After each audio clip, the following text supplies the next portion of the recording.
মাননীয় স্পিকার পোশাক বদলি করে নাম পরিবর্তন করে মানসিকতার পরিবর্তন আসে না। এটা হলো একটা অপ্রিয় সত্যি কথা। আপনি একজন সামরিক বাহিনীর সদস্য। আপনি বলুন তো, আপনার এই গোত্রে কয়টা বিদ্রোহ ঘটেছে?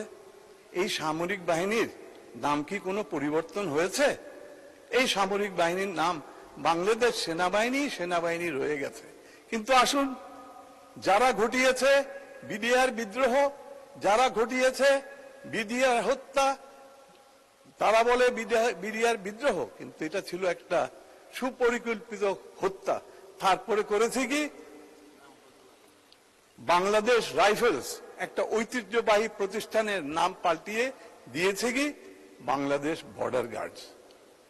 আপনি মনে করেন এই নাম পরিবর্তনে সে যে দাগ, সে যে রক্তক্ষরণ হয়েছে, সেটি বাংলাদেশের